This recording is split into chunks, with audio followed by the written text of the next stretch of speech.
There he is. What's up, bro? How are you? Hey, good to finally meet you. Are you in Atlanta too, or? I'm actually in New Jersey. Okay. Yeah, you're in Atlanta, huh? Yeah, where all the magic happens here. Wow, wow. My wife has some family down there, so I've only been to Atlanta a couple times to visit her family, but every time we've gone, she has family in, I think it's called Stone Mountain. That's a place right next to Atlanta, I think. Yeah. I mean, I wouldn't consider that Atlanta, but that counts. That counts as okay. Yeah, it's close enough, That right? is in Yeah. Georgia. There you go. There you go. But yeah, we've always had just a really nice time whenever we've gone there. And obviously, with lack of traveling this past year and stuff, we that's been a little challenging. But yeah, it's really nice down there for sure. So you guys have snow up there now, or? Man, we got so much. We got so much. We got, I don't even know how many inches, but it was a lot. I mean, definitely I would say close to 2 feet maybe where we're at. It was pretty intense. It was pretty intense shoveling snow. I live in a townhouse, so it's not so bad Oh compared yeah. to people, single family house and having to do all of that on their own. But yeah, we got through it. We got through it, and we're still getting through it now. But it's all good. It's a part of what we're used to, living in this area. You know. Very cool, man. Nice. And I really like your show that it's not just like usually the only people that want to interview me are like iOS musicians, but you've got like all kinds of stuff about positivity and Oh, living your best life and all that. So I really appreciate that. Yeah, when I started bringing guests on, maybe right during the pandemic, actually, I did about 10 episodes of my show the beginning of last year, and all of those episodes were just with me. And on the 10th episode, I believe it was, when I sort of started having the idea of bringing guests on, I brought my wife on for the season finale of the show. We did like a back and forth. I forget what the topic. I think it was just a question back and forth kind of, casual type thing. A lot of people really enjoyed it. And then I took some time off, and then I was getting people like, yo, you should really do a COVID mini series. I know the end of your first season happened, but we need some more episodes or whatever. Not a whole bunch of people, just like a couple of close friends, basically, right? And so I was yeah, like, you yeah. know what? I was like, let me go ahead and do that. So I started having people on right at the start of the pandemic, actually, virtually. A lot of the people that are subscribed to my YouTube channel are into music, but I knew that I've had conversations, Matt, with so many different people over the years. And I felt like there was just so much value in not only specific one avenue, but just a lot of value that you can get from just different people's experiences in general. And I'm having a blast with it. The only thing that's interesting now that I'm kind of discovering is like right now I have about 8 or 9 interviews that I've done already that I haven't released yet. And Nice. so, and I have maybe about, I don't know, 10 to 20, maybe even 30 people who I've reached out to, who I want to, get on, but it's becoming a lot to schedule it, do the interview, to do the editing, get the SEO for YouTube and all that stuff. So I've been kind of, I was talking to my wife about it just now, maybe thinking about kind of resetting a little bit in the sense of instead of, being so steadfast and having people on every single week, maybe I separated every other week or something to give me a little chance to get some breathing room and catch up a little bit. I know people are waiting for their episodes to be released and they're kind of just, slowly getting there. Yeah, I hear you, man. It's a lot of admin. I really appreciate you taking the time. And if I don't say anything interesting, feel free to cut the episode or just use a clip. You That's can just do highlighted clips of people. don't sell yourself short, man. We got stuff to talk about today, and I'm definitely excited about that. But you do bring up a good point, man. With regards to the size of the interview. So these interviews have been around 45 to an hour 15, more or less, right? And what I've discovered is the videos that people are really looking for on my channel are ones that are directly related to music, are unboxings, tutorials, things like that, right? And I'm kind of aware that those videos are really easy for me to make. They're fun to make. They're creative, all of that stuff. The interviews take a while longer to do the interview, to schedule it, to do all these different things. Yeah. So what I just realized, and I'm doing it tomorrow for my episode being released tomorrow, instead of releasing, the full episode on my YouTube channel, I'm taking like the best 5 or 8 minute segment starting, tomorrow and then moving forward, taking that and having that be what lives on my YouTube channel. And then the full conversation I'm going to do as unlisted on my channel. So it's not going to be like there for everyone to see. But if you want to see it, it's on my website. And it's not like paying for it or whatever, but it's just going to be there for people who really want to, go ahead and check that. And that was just like sort of an aha moment for me, because it's going to fix a lot of things with the SEO, because a lot of people aren't watching a whole hour, you know what I'm saying, on the channel. Yeah. Some are, but not a lot. So I was talking to my wife again about that. I was like really excited about, releasing an episode this way where it's short. It's like a really powerful segment of it, and then have the little link from my website in the description.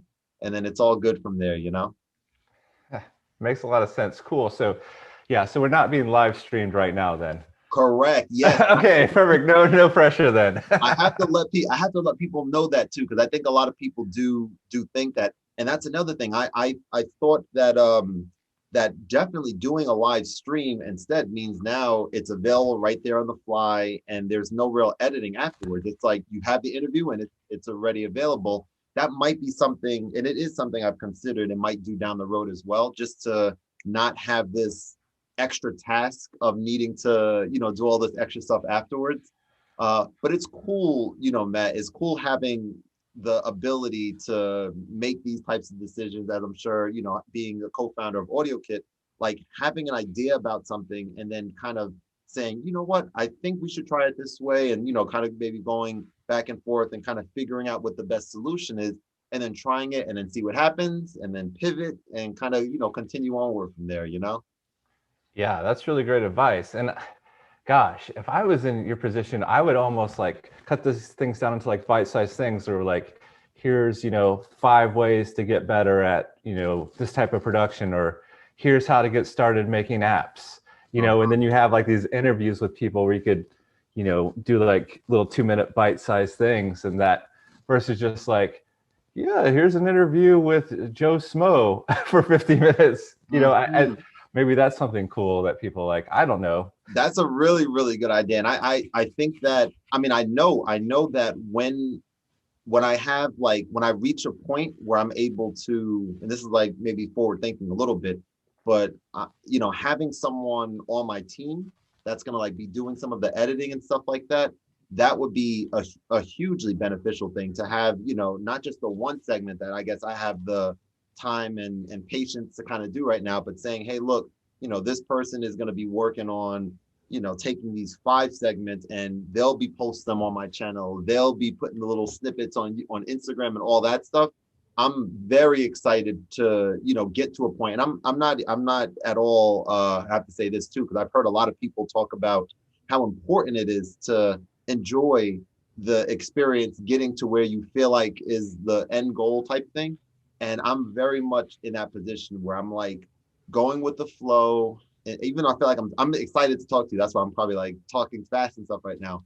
But going with the flow and kind of seeing how things go and enjoying the process is kind of what it's all about, Exactly. And you get to meet a bunch of cool people, have a lot of cool ideas, and That's right. you probably get more out of it than the audience sometime, I would imagine. That's a great point. There's so much value for me, for sure, being able to be inspired and talk to people who, I guess the vast majority of the people I've had on are sort of entrepreneurs in some sense of the word. And just hearing people's stories, man, about how they, when they first started thinking about doing what they've done, and challenges they face and what they feel, for the future and stuff. That stuff is super, super inspiring. And that's why I started having people on, Matt. I told myself that like everyone, might sound basic, but yeah, everyone has a story. Everyone has had experiences. And like, what's to say that something that you share with me today, no pressure for you to say anything profound, but what's to say something that you shared today, someone, overseas is listening to this conversation because they know about Audiokit and they're inspired. Someone that's 10, 20 years younger than us that's like thinking, man, I want to develop an app, or man, I want to interview people, or I want to do whatever, and getting inspired. And that's a major thing about why I started the channel. So Yeah, what happens right here, right now? It's a catalyst. You just sparked the new new serum, That's it, Native man. Instruments. That's It's all because of exactly it. you. That's it. I'm gonna start off. I'm gonna start off with this question for you. I'm as a person who is who has spent the past couple of years trying to figure out what is the best tool or way to make music for me. Yeah. I've discovered that I'll have the camera here. Let me unplug this. But I've discovered that I have my Roland Phantom keyboard over there that I Oh, spend a nice. lot of time on. Right. I have my OPZ that's on the shelf there that I spend a lot of time on. All Behind right. the camera is Ableton, so I use that, sparingly. And then, of course, my iPad, which is probably where I spend the most time on making music right now. And when I Wow. first got into the iPad, a year and a half, a year ago, something like that. So I'm relatively new to the mix here. But when I first got into it, and I'm doing research and I'm checking out, what are there's, as you know, there's a host of music apps and music synths and all kind of stuff available on iOS. And what I was really curious about that stood out to me is how can an app like Audiokit, one, like you guys' flagship, your main one that you guys, the most popular one that you came out with, how can something like that be available for free? I was very confused. I was like, what am I missing here? How is it free? How can you guys do that? So I want to know a little bit about how you guys were able to do that, like where that idea come out with, and how. But first of all, I want to know.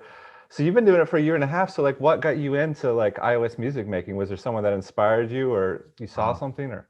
Yeah, your man Henny the Business is the Okay. guy. And Cool. Cool. the reason that I got into iOS was because I didn't like the idea of sitting behind a computer. That didn't work for me, having a keyboard and having a mouse and clicking around and stuff like that.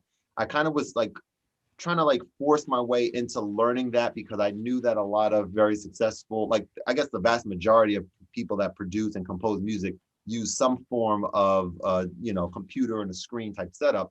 And so I have a decent amount of experience in Ableton. I have some really great stuff within the platform, but I know that it overall, what wasn't inspiring to me is and I have a decent enough computer. I think it's fine. It's not a Apple computer, but sometimes it being bogged down a little bit when I'm in a creative moment, I kind of hated that.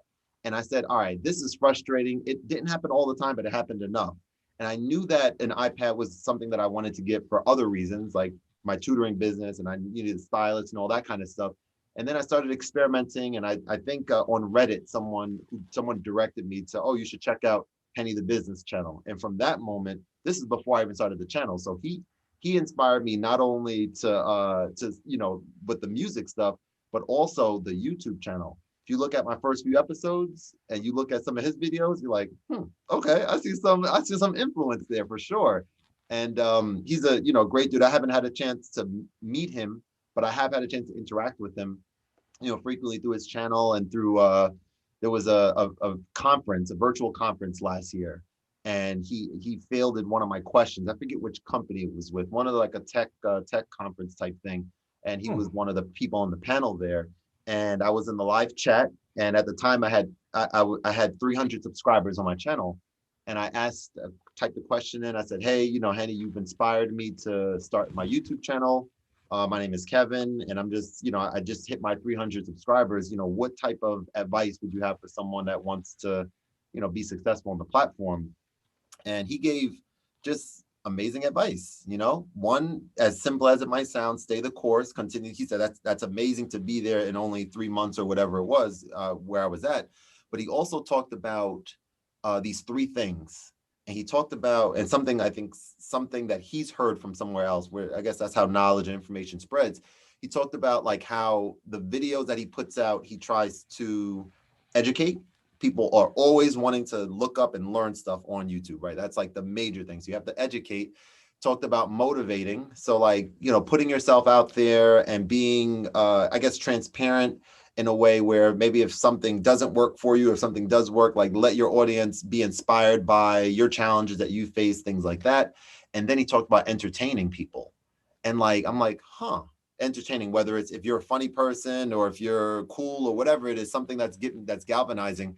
And that just really spoke to me a lot. And so that's how I'm framing up, intensely, not, I don't know if that's the right word, but I'm like focused on making sure that at least two out of those three things are kind of covered in the content that I put out. And it's very exciting. It's very exciting and fun and rewarding as well. Wow. Yeah. And gosh, so speaking to that, in like your area, are there like other YouTubers that you can like that you've met or like have like a brain trust type thing? Yeah, that's a good question. So not, I probably need to form even better relationships. I guess so a little less of YouTube, more on like on Instagram, that I've kind of formed like a relationship with, for people who are doing things musically. In terms of YouTube, that's a great point. Not so much. And that would be very helpful. People that are on a similar, path, maybe started the channel around the same time, similar follower count, and being able to, share ideas and encourage, that is something that I don't think that I have right now, and would be very valuable for sure.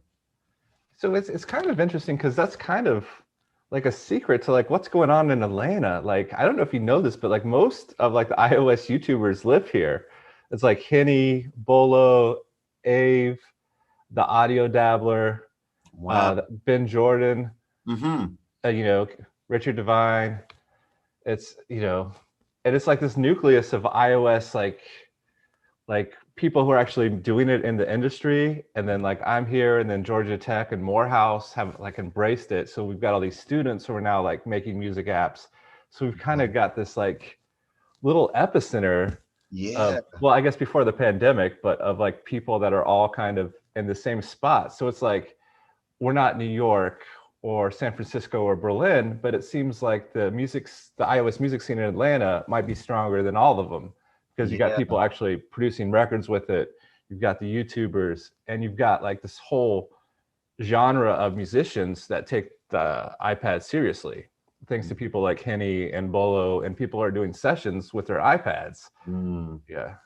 That's really cool. I did not know that at all. I knew about Henny, and I guess I was looking on your Instagram, and I saw, Atlanta, on a few of like the locations on Yeah. there. So I kind of made a educated guess, but I didn't know that that's where you resided. And I definitely didn't know that there was so much to the point of like the universities, like you mentioned. That's a major thing, that, I think Henny for sure spearheaded it. But having a platform that a lot of people historically did not look at as something that you can do serious stuff with, and now realizing, I guess in its simplest form, as an engineer, you look at this and you say, okay, it's an iPad, but it is a computer. It's not very different than your laptop over there, you know what I'm saying, in terms of its capabilities and stuff.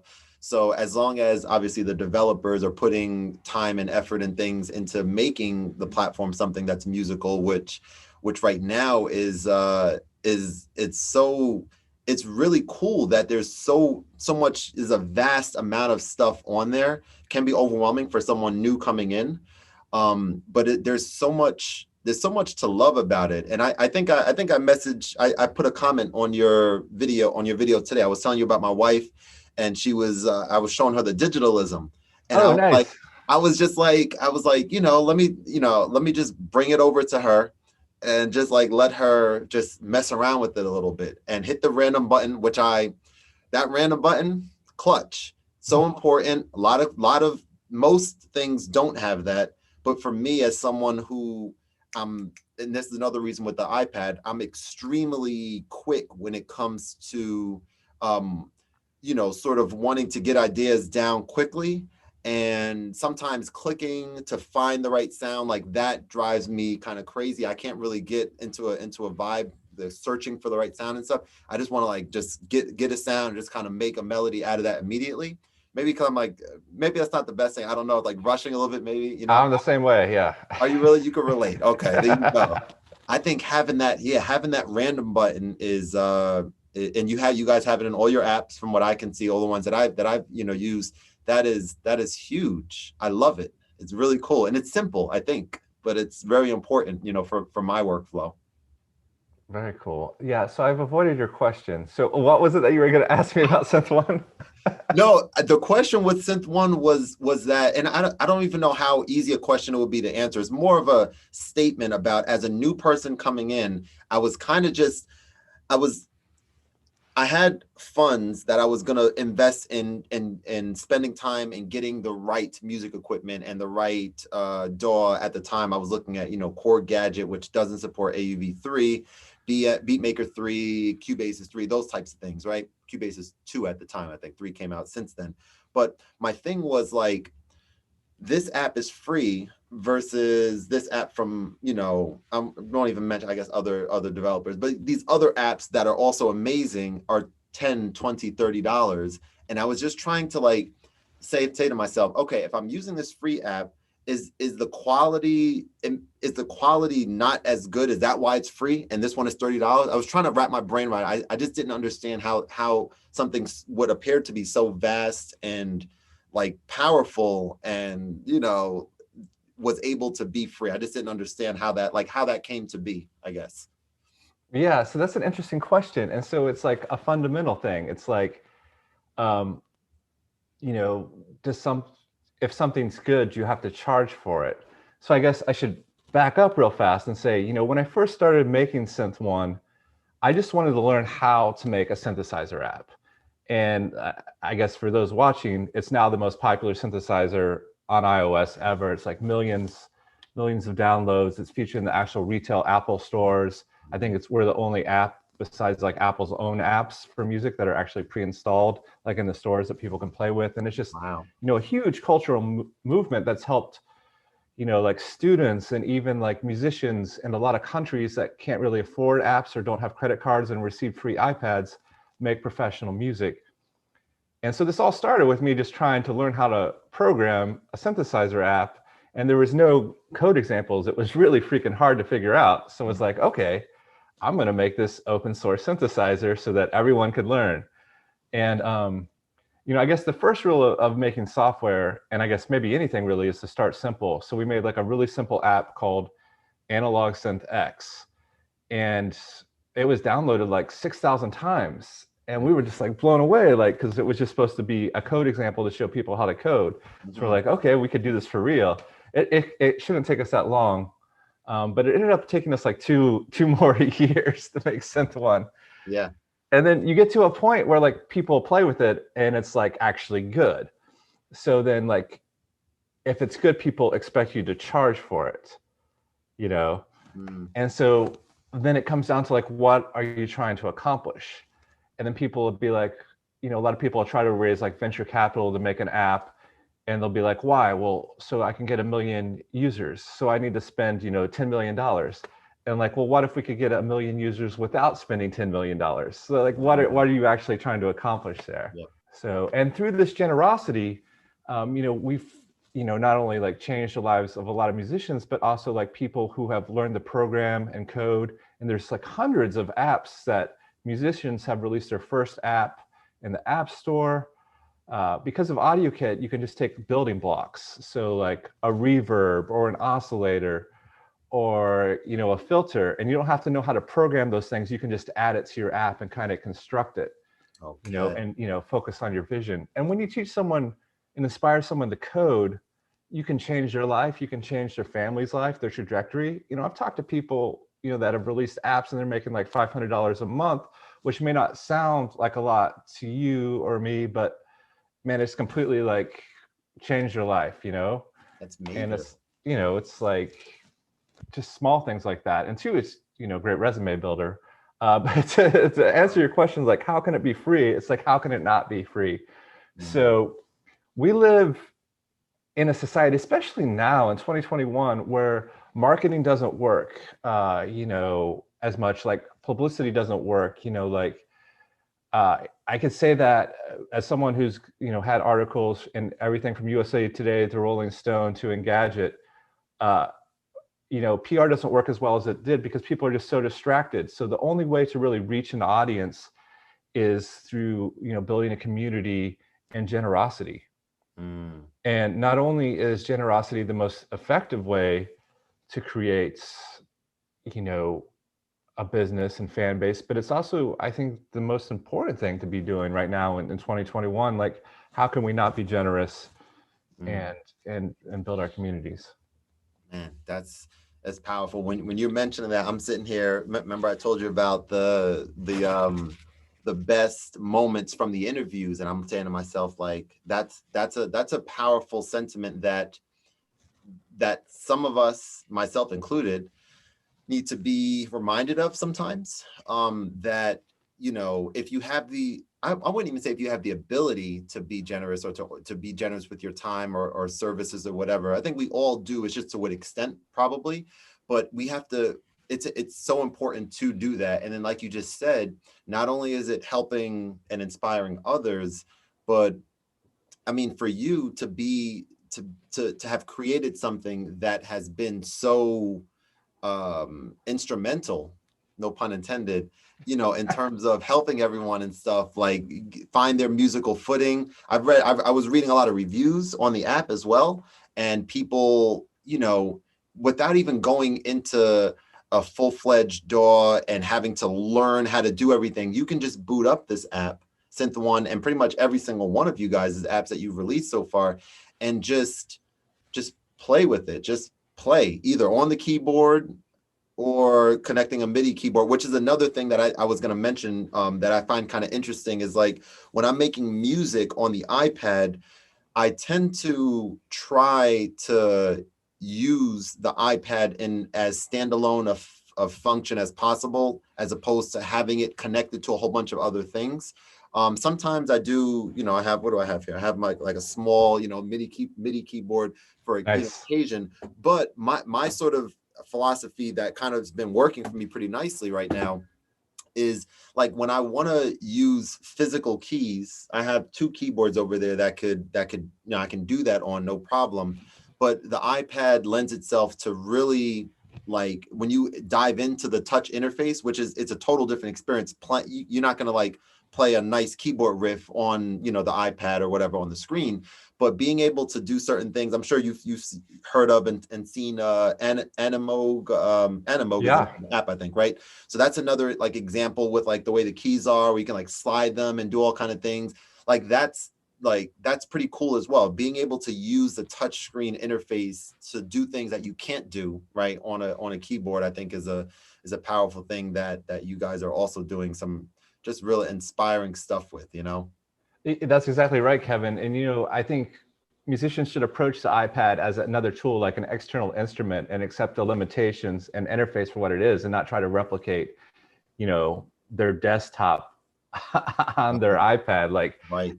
Ableton's not coming to your iPad anytime soon. Or is it? Or I've heard rumors. Yeah, I don't know. I don't know. We'll see. But probably not though, right? I can't say anything. Oh, we have members of Ableton on our team that actually help with Synth One. So, like, a lot of developers, we're all friends. It's a mutual, beneficial, and circular community yeah. in the music app scene. So we're all kind of in this together. Yeah.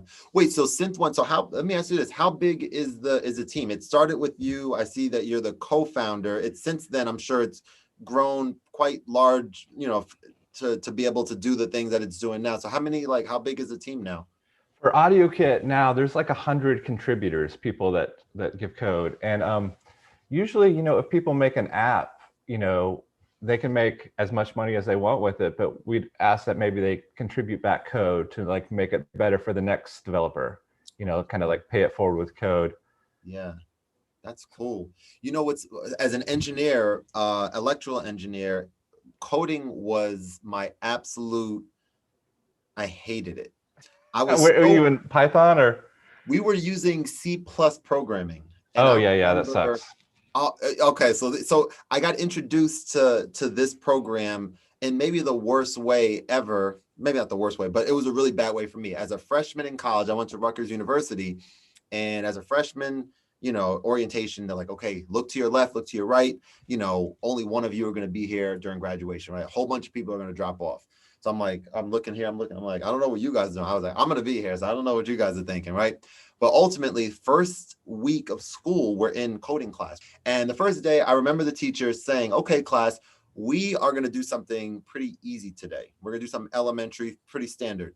So everyone's in front of a computer. I want you taking your books out, and we are going to put this airline passenger list. We're going to write a code to put this airline passenger list in alphabetical order for today's warm-up exercise. This is the first day without any instructional material. And I'm thinking to myself, I've never coded before. I have no idea how to even start this. And I'm thinking, is this teacher joking? Like, do they expect all of us to know? So I'm looking around, and what do I see all around me is everyone is just typing, smiling. They're like, oh, this is good. I'm like, oh man, I'm going to be that one that's not going to be able to graduate here. But it turned out that a lot of people had experience, of course, doing that before college. Myself, I did not have that. So that put me in like a bad start, to kind of start my electrical engineering, experience. But I worked through it and went to go see the teacher, all that kind of stuff, and was able to get through the curriculum for sure. But in terms of like when you hear C+ programming, you say that program versus what you guys use is night and day in terms of ease of use, stuff like that. Well, so I should back up. So, there's a lot like floating around the last few years of people saying like, well, everyone should learn to code and coding is so easy. But like, I think coding is hard. I've had 8 number 1 apps and I still struggle every day. Yeah. C++, lower level C and C++ is what most audio DSP, like the processing low level code is written in. But we kind of do a lot of that for you. Like, for example, you use to alphabetize something. Like we might have something that says like names.alphabetize. And so like, you don't have to see all that C++, it just like does it in like a more readable language. So Apple has this language called Swift, which is a lot more high level. It's kind of more like JavaScript. Okay. It's a lot easier to learn. You don't have to worry as much about memory management and all these complex math things that give me a headache and most people a headache. So yeah, it's like, it's a little easier to get into. So with Audiokit, like you could spend a year like working on lower level C++ reverb algorithms, but with us, you just have to say like, create reverb and, then point, the output to reverb, like 2 lines of code, you have a reverb type ready thing. to go. Okay. So more streamlined and user friendly. Yeah, it's kind of like remix culture for code, right? So you're like taking like samples instead of having to like go and record like the drum set and do all the mics and everything. Everything's all set up and you just plug it in. Like a drum loop already built. Right. That's really cool. Let me ask this question. So the other day I was in the kitchen doing something and I just had like an idea that popped into my head that I was like, man, if this was available, I would love for such an app or such a service to be available, because, so backing up a little bit, my big thing is instrumental music, making music that I feel is destined for a video game, a commercial, a movie score. Like that's like my big thing. Like some of my stuff for sure I can hear someone singing or rapping over, but the vast majority, it's like kind of standalone and it's pretty dope. I must say if I had to say. Okay. I was saying to myself, like, it's, the focus for me this year is learning ways to network with people like yourself and others, and eventually be in a position where I have a plan of how to get my music in the right hands. Right. And so what I was thinking was like, man, if there was an app available that was streamlined and easy to use to upload 15-second, and this is my sort of just idea that came in my head. I ran downstairs, I started writing some stuff down because I was like, I need to maybe do something with this. But unless if there's something already available, and I have to kind of do some use cases to see if people would actually be interested. But my thought was like an app that's designed specifically for instrumental music, and specifically, 15-second snippets of just like instrumental music that you've created, and like a feedback loop type thing where I guess there's a like or dislike kind of thing, thumb up, thumb down kind of thing. And the ultimate goal for it would be this is my thought, for the person who's on the same creative level, I guess, as myself, and same influence level as myself, but knows nothing about music, but is a really good film director or film producer or something like that. that person can discover artists using independent artists who make, instrumentals and composers using an app like that. And my thought at the time was like, if someone had something like this and there were, I don't know, 100, 200, 1,000, however many users on it, I would be all over that. That would be like my favorite thing. If it's like easy for me to just get some, like, it doesn't even need to be, I guess, like mastering your music or mixing and all this stuff. It can be like literally, a screen grab on your iPad to get like a quick beat that you're working on. And you can, like, if you think that's quality enough, you can put that up there. And so I was thinking about that, and I have so many ideas. I'll show you another little area. Like, there's always, I guess with this, you can't even really see it there actually, but on the corner there's a blackboard that has some like little writing on it. I'll go a little closer because it's not a whiteboard. It's like this kind of thing with like the neon, okay. But like, there's always ideas that are just like coming to me, and I'm just like, okay, I need to be able to park some of these somewhere, and figure out which of these are worth running with and which of these, maybe right now is not the time, maybe a little bit further down the road. But just at that simple sort of, I guess, high level, what are your thoughts of that as an idea? I'm curious. Well, I as someone that gets hit up with app ideas every day, even by my Uber and Lyft drivers, I would say like the first thing to do is like research the market and see what else is out there. I mean, obviously there's like apps where like music directors can get placements where things are like licensed and they have like different license levels and things like that. But at the same time, like, just because it exists doesn't mean you can't have your own take on it, because it's just like doing market research and be like, gosh, are there any rock songs that are 122 BPM that have like a female singer and, 2 lead guitars, like, of course, yeah. Like it all exists, but like what's your spin on it? Like what's your like value add, and just focus on that main thing and don't try to build this huge app. Just work on that one main feature and do that really well, and then think about all the features you want, and then cut that in half, and then just build the smallest thing you can, and just focus on what makes that different and easy for people, because people are so busy. Like, you gotta especially overworked like music directors who have to find sounds right then and now to score the next 90 Day Fiance episode. But I like that. Definitely some guys you should talk to. Jason Donnelly, DJ Puzzle. I don't know if you've seen his stuff on YouTube. No, I don't think I have. But he does a lot of that scoring, and he was like one of the founders of Sonic Foundry, like Acid. Remember that program, Acid? I don't know if you're old enough to remember that. Yeah. He was the chief sound designer for that, and he's like now like he runs like the iPad Loops blog, so he's like really into the scene, and I'm sure he knows who you are. And another like guy who just moved to Atlanta, gosh, he started some sort of like music social platform, so like he kind of has a lot more insight in that type of music app. I'm sure you've seen his name. I'll forward you his contact stuff, but awesome. He's a really motivated dude. But so it's just like these ideas, like, and there's something to be said for like even like a creativity exercise, like come up with like 5 ideas every day and keep them in a journal, and then like I guess like when it's time for the right one, take action. I mean, right.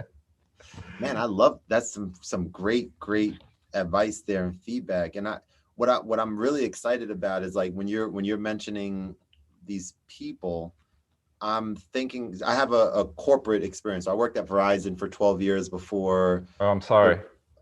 Exactly. It was a interesting 12 years right out of college. Great experience. But I had to make a change. I had thoughts about wanting to do something different. Started teaching math last year, middle school math. You can say I'm sorry again if you want to, because a lot of people, when I say middle school math, they're like, "Oh my goodness, how could you?" Well, you're a patient man, I can tell. Definitely, and that's it comes natural to me. And for when you have a element about yourself that is a positive one, it's not always obvious that is not necessarily common amongst everyone. And so when I kind of thought about that and was trying to figure out what the next step was, teaching in some capacity was the main thing. And that allowed me to be able to have passion for my day job, and then have some inspiration and some energy to kind of do the music stuff and start the channel, which I did last year. But what I was going to say about that I'm kind of fascinated about is when someone like you, who's in the mix, in the midst of this iOS community, I mean, maybe more than anyone, what's fascinating is like the whole who you know thing. As we all know, that's critical. I've learned about that when I was at Verizon, when you're trying to network for a new job, new position and stuff. And I had to kind of learn how to present myself in a way that is genuine and caring and just being myself and all that kind of stuff. And that kind of worked out for me very well in my corporate experience. And what's very, very exciting to me now, Matt, is the fact that as I'm seeing literally today, something today in this conversation with what you're sharing with me about being able to connect me maybe to some people who I can kind of talk to and continue learning from, but also having my creative efforts on my YouTube channel and my Instagram account. And someone reached out, actually someone didn't reach out. I reached out to someone. You're familiar with Teenage Engineering? Yes. A little bit. So you know about them. I'm a huge OPZ user. And there's a main hashtag called OPZ and Chill. There's OP1 and Chill that a lot of people have seen. And OPZ and Chill is like where people who do little beats and stuff for the OPZ, they tag that, right? As do myself. I do that as well myself. Yeah. So there's a handle called @OPZ and Chill. And that is like a curator of this hashtag, right? And I knew about it. I would sometimes tag them as well. But they weren't active really at all. They weren't active in the past several months. So yesterday, thankfully, I saw it, because if I didn't, then maybe everything would have changed. But I saw that they posted a story and they were looking for someone to handle that account. And what I was thinking immediately was like, this is the type of thing that I absolutely have been wanting to do. Making high quality videos, getting other people's content, and kind of forming a community for this device that I absolutely love and has changed my musical perspective on so many things. And so I reached out and said, genuine message, hey, I'm definitely interested. I would love to be a part of the people or whatever. And they said I didn't even know who the person was. I didn't know who the actual individual was, but they said, hey, I got a lot of messages, and but I definitely know, appreciate your content. And I know, forget exactly what they said, something like, I know that you are, you're really serious about your content creation. It's like some positive affirmations. I didn't know them, but they somehow knew me, which was really, I was like, oh, that's pretty cool. That puts me in maybe in the runnings for it. And ultimately, OP1 and Chill's curator was a person who I am familiar with. So I messaged him today and said, hey, just out of curiosity, I said, I'm curious to know, what does curating OP1 and Chill mean? Because I actually reached out to the OPZ and Chill account in hopes to get that vacancy. And what do you know? This person was like, hey, what's up, bro? That person you were talking to is actually me. I was like, oh, I had no idea about that. And then we start chatting a little further. And it was just like a positive vibe. So if I do end up getting it, that would be awesome. If not, that's fine too. But it's like, things are kind of starting to move in that direction for me. Even landing someone like you. I mean, the fact that this is a huge deal talking to you on my channel right now, even though you're probably like, no, it's fine. It's fine. No, I think your viewership's going to go down after talking to you. It might actually. And less developers. Those are the viewers that I don't want on my channel anymore. Okay, if you just it's okay. It's okay. We only want people who are really passionate about this scene. But no, I do appreciate it, and it's a great vibe, man. And even just introducing you, people know about the app. People may not know about you as a person. I think and we're gonna get into like a couple questions at the end of the interview shortly, to give people a chance to kind of learn a little bit about you as well. But I want to know this: around what year did you have the idea of wanting to make an app for the iPad, for iOS? Gosh, I think it's been a dream of mine my whole life to kind of like make music apps or like VSTs. Okay. But it was basically when Apple introduced that new language, Swift. So that would have been around like 2015, around there, where it was like Wow. actually kind of like you didn't have to have a PhD in computer science, and then went from there. Gosh, it's been like 6 years. My hair's turned gray from programming, so it's Hey man, it happens. Look, I got a little. I mean, not even a little. Look at that. Why do I just color those, it black those or are do middle I? school kids right there. Exactly. We were doing. It was funny. We were doing a. Have you ever done like the wine and paint kind of thing in the old world before COVID or heard of it? I've seen it. I've seen it. I'm You know, familiar. so we've went. My wife and I did one a few years ago, and it was really cool one. It was one where the two pictures go right next to each other, and like I'm painting me and my wife's arm around me. She's painting her and my arm around her, so it's like a full kind of picture together. And I asked the instructor to help me a little bit with the beard. And so she comes over, she's like, yeah, you want to use this motion a little bit to kind of get, the puffiness or whatever to your beard. And then what does she do? She's like, yeah, we'll take a little bit of the white paint here. We're going to paint it. I was like, come on. I was like, I mean, I get why you're doing it. And now it looks more like me, but I mean, come on. So let me ask you these two other questions, and then because I want to be cognizant of the time. I want to go just about an hour today. So I'm going to Okay. ask two questions to you about. Well, one is kind of a philosophical question to kind of go in your mind a little bit. Take all the time you need to think about it, and the other one's a little bit about you and your musical preference.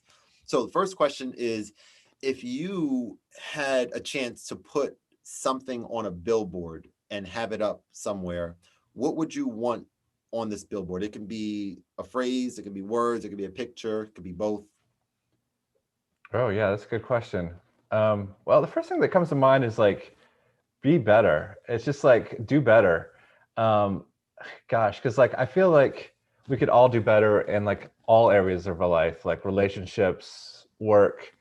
Like if you have like a crappy job at McDonald's, be the best at that job at McDonald's, Mhm. whatever you're doing, just be good at it. And like I'm lucky to have people around me that call me out on my bullshit, and I'll be like, Yeah. like you didn't do this and this and this. And I'm like, well, the app's still number one and it's, the best app out there, whatever. But they're like, well, no, it's still, so, stay humble and just try to be better. Like, even if you think you're on top of your game. Like, and there's other, relationships where like you can be like, well, I'll let the relationship with my significant other falter a little because, I need to make money this month. But, just be better, Yeah. step Yeah. it up. Yeah. Step it up. Yeah. Don't make excuses and kind of being, yeah, I think that's inspiring. And it's also sort of like a push, like to say, hey, look, there's opportunity for you do more to do more, and hopefully that could result in more fulfillment on your end, and hopefully as well that could result in some positivity for other people as well. And that's kind of what I think we, like you said earlier, what we definitely need nowadays. Before I go into the last question, I'm going to ask another question for someone that might be listening to this, and you alluded a little bit to this earlier, and it was some great advice there with regards to starting an app and thinking about, you mentioned having an idea is good, do some market research, but ultimately find that thing about your app or about your service that you're trying to bring to market, and like focus in on that and just make it as amazing as it can, as opposed to saying, oh, it would be so cool if it could do all of these things. Because eventually you can get to that when you have more bandwidth and that type of thing, right? Yeah, maybe. I would I would hope the, so. the, the more features you add to an app, usually the less people like it and the harder it is to maintain. So it's kind of a Ah, sliding scale. So got you. Okay, no, that makes sense. That makes sense. Okay, simplicity is big. You mentioned about people's, I guess, attention span and stuff too. If there's too much stuff in there, if it all works perfectly, that's ideal. But there's more potential for it not to, and so that's when people can say, oh, let me check this out instead, and they just got a new update to this app. Let me just maybe put some time in there. Okay, so my question though was, what would you say, if there's anything else aside from that? What would you say to the person that wants to get into developing apps for iOS? Would it be a matter of just going on YouTube and just checking out the Swift coding and learning about it, or what would you say is the best, advice to Yeah, start? absolutely. Start by Googling Swift. There's a lot of like online classes that are like free or next to nothing. There's a really great site called raywinderlich.com. It has really great YouTube videos that like I sometimes reference. So, and I would say like, and coding is hard. So just like try to do a little every day. And when I was working on Synth One, like I felt like giving up at least once a week, and I would just like tweet about the progress. And, there's some people that say like, don't tweet about what you're working on or because it takes away from it. But for me, I kind of felt that like it kept me accountable. Like, hey, I'm still working on this. This is coming. Like people are expecting it. Maybe only like 2 people liked it, but I don't want to disappoint those 2 people, Yeah. So I would say like, try to join communities. Like there's like different Slack groups and Discord specifically for audio programmers. And like audio programming is very hard, but we're all kind of in this together and try to help each other and start with a simple app and focus on your UI and what makes it special. And as you mentioned, our friend Henny, we worked on an app with him and the Morehouse kids. And, that was a really amazing experience, but it was a very simple app and people love it. Like he's got like, the keyboardists from Janelle Monáe and Justin Timberlake are using this app, and it's super simple and it just sounds great. Yeah. But, he pared down like all the hard controls and made it easy to use for like a working musician. Because as you know, like if you're a producer, you've got to have that sound right away. Yeah. And so you don't want to search through 500 presets a lot of the time. You just want to go to something, know it works, and know how to get the tone you want really fast. Yeah. So that's an example of, that app was #1 for a full week in the App Store. And I mean, that's outrageous. You got to think about like all these people with $1 million budgets, and we made that app for, no money. Right. And Right. Powerful. That's the what's the name of that? That's the like the electric piano. Yeah, it's called Housemarque One. And we like if you go to Henny's YouTube or our website, we have like a video about the making of it. And proceeds do go back to the Morehouse music program, inspiring like the next generation of coders and musicians. Wow. See, I did not know that. I knew about the app being released, but I did not know that you guys worked with college students to develop the app, is what I heard. Yeah, you definitely watch the video. It's really cool. I'm gonna check that out right tonight for sure. Gosh, yeah. So I've had the opportunity to guest lecture at Morehouse, and gosh, it's such a great environment there. Wow. The kids actually care and want to learn, and it's just like I'm hopeful for our future, like going there.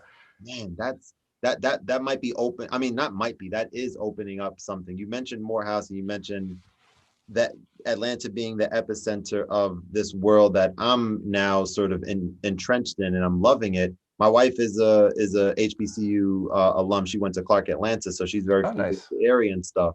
And so, and I know this is very interesting now that you mentioned this. I know that part of my future is teaching and educating. Like that's why I went into school right now to teach middle school math, but certainly looking at like the college level.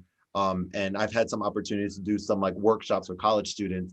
And when I tell you, like, being on stage, and it was on like personal and professional development. And as a matter of fact, I'm just remembering I'm doing another round of it this spring, and I owe like a agenda to the lady. I just remembering right now. But I say that to say, like, I would really love to continue learning about this stuff, getting better at it. And what better thing for me to talk to college students about than something that I'm truly passionate about, something related to music, and maybe even my spin on it, how music and the content creation or something along those lines.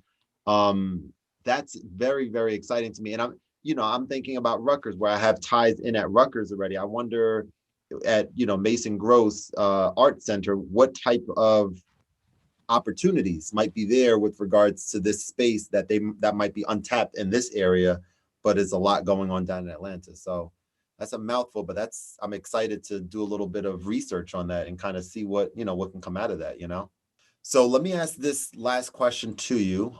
Question about music, of course. I want to know if you had a chance to go to a dream concert with 5 artists that are performing, living or dead. I want to know what 5 artists are going to be at your concert. Hmm. So that's a good question, and it's kind of like nuanced because before this, I was a concert promoter, and luckily, I had a big festival at Red Rocks with 5 stages, 100 bands. It's kind of like a Coachella type thing. We partner with AEG, everyone from Kings of Leon, the Flaming Lips, to Method and Red, to Doom, Chromeo, all these artists. Wow. And so, gosh, I used to go out and see music every night, and gosh, I've had a band that opened up for Prince, so it's just like I've already seen like so much that like yeah. I Here's the thing. I think my list would all be like artists from 1969, probably like Jimi Hendrix and and John Lennon, and those people that we couldn't see.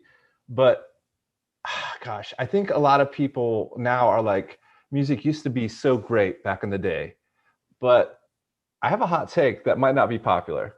I think music is better now than it's ever been. It's just because, so it's the culmination of everything. We still have some artistry. We still have people that can play in the studios. And a lot of people think like, the 80s was really great because we have like technology mixed with people who could actually play, and there's stuff like that. But like, I think good music is still being made. It's not necessarily being heard, but I love the idea of emerging talent in all platforms, both like people making apps and emergent talent and artists and emergent talent in YouTube. And so it's like, for someone like you who doesn't have 1 million followers, it might be more interesting than like what someone's just phoning in every day. So right. To a roundabout way of answering your question is like, let's not count out like everything going on right now and not like focus on like these superstars and be like, yeah, I could say like, oh, I'd love to see Biggie or whoever, but at the end of the day, let's like focus on what's coming up and how we can support the new generation. I love that. And there's so that's a powerful sentiment. There's so much quality content that I've discovered in like the past year or two, and stuff that just sounds so different. I remember one time, you've heard of a Koala Sampler before? Yeah, that's a great app. Oh, it's amazing. Mark is an amazing guy. Had him on, a while ago as well. And I remember being on I have to find this, being on the Facebook group. And when I first got introduced to the app, when I was still learning it, and someone posted a mix or a beat that he did, and it was the craziest sounding thing, but it was just so cool to me. It was like a sample of like 1960s TV show, like a Spanish TV show. Cause I don't think they were talking in English, but it reminded me of like an old conversation from like the radio or TV, and that's all it was. And he mixed it in such a way. I was like, what is this? I've never heard anything like this before. And when I discovered things like that, just like you were just saying, that is so cool that there's such a vast amount of different types of music that people are making right now. And that is an interesting take, about that, the zone that we're in right now. There's so much content and a lot. And the challenge is like, for people's goals, is your goal to just do this as a thing that is fulfilling for you, or you really want to be known? Do you want people to know you? Like my big goal, I don't care at all about people knowing me. My main thing is like, I want my music to be like in that person's video game, even if only 13 people are playing it. If someone is playing the game, they're like, oh, like this song is pretty cool. Like I like this. I'm gonna go on YouTube and find this. And the reason I say that is because as someone who played video games a lot as a kid and play, a decent amount nowadays, I have playlists on my phone from Final Fantasy, from Zelda, from Chrono Trigger, all of these old games, and I still listen to today. And it just, instantly transports me back. I've told someone that like it's the most effective way. We don't have time travel, and if you don't have video, like video recordings of that time in your life, to me the next best thing is like hearing a song from that time. It's able to like sort of transport you back mentally, and I think that's absolutely amazing and incredible and interesting to me. That 20 years later I'm still jamming to and getting like emotionally like built up, like all these different emotions, like listening to like old songs like that. It's really cool. Yeah, yeah, and I guess I could say this. We have like this 16-bit app we're working on that's kind of a sample from a Sega Genesis, so you can like make game music. I know there's like a lot of 8-bit apps, but people haven't gone to the 16-bit yet. Okay, man, that's powerful to me too. Did you play video games at all back in the day? Oh yeah, yeah. You And you know did. what's really funny is like when I was younger, I was like, when I'm an adult, I'm just gonna play video games all day. Yeah, yeah, right, of And course. but now I just kind of like make music instead of video games, and I just had to give it up cold turkey because I just didn't feel as productive because I just like Uh-huh. always need to be making things. Uh-huh. So you make, do you use, you make a lot of music now currently as well as developing? Not as much as I should. So like I think my creative outlet is in the sound design for like when we Mm. get to do these PCM sounds like Digitalism 2000. So you can't actually sample those old workstations because it's illegal. So we have to recreate the sounds and sample the synths that they sampled. So Okay. yeah, so we might take an old like DX7 and mix that with like some ARP sounds from a more modern like digital VA, like a Nord lead, like from 1994, and then compress those and process it and use it as a sound source. And that's one of the sounds you get in digitalism. So you hear it and it sounds reminiscent, but it's not like anything you've heard before. And that's Hmm. kind of the thing we're going for. And then then we only charge like $2.99 because it's just like it goes to your point of why is your stuff free or why is it so inexpensive? It's Hmm. like just because you can make money off of musicians doesn't mean you should. And I Hmm. think right now, like musicians, all of us need to support each other. And Yeah. so like we're not a corporation, so we can afford to like basically just break even on our apps. So that's kind of our goal. Wow, that's really cool. Okay. Man, that's so powerful. I'm gonna mention this before we wrap. We were talking about old school video game soundtracks, and there's a whole bunch that you could mention. But when I listened to one from Nintendo, and I listened to Mega Man 2, which is a game that Oh, I played a nice. lot of. Are you familiar with the soundtrack of Yeah. all however many nine of those levels? Like the sound, what they were able to do with that minimal, technology is absolutely incredible. And as a piano player, as a piano player who's looked up like the actual sheet music to some of like the Mega Man 2 stages, and I'm saying this is intricate. This is not like some random stuff. This is like incredible and challenging to play and stuff. So that is, it's a testament, I guess, to say like in terms of someone out there that doesn't have a whole lot of funds and they want to make music, you don't need a lot of money in order, clearly based on today's conversation, right? You don't need a lot of money in order to make quality stuff. You need some creativity, some inspiration, and you could get away with starting small and making some really really great stuff with that. Yeah, creativity and collaboration. It's my thoughts that I think one of the reasons we're on this earth is to find other people and create things, create good Mhm. things, Yeah.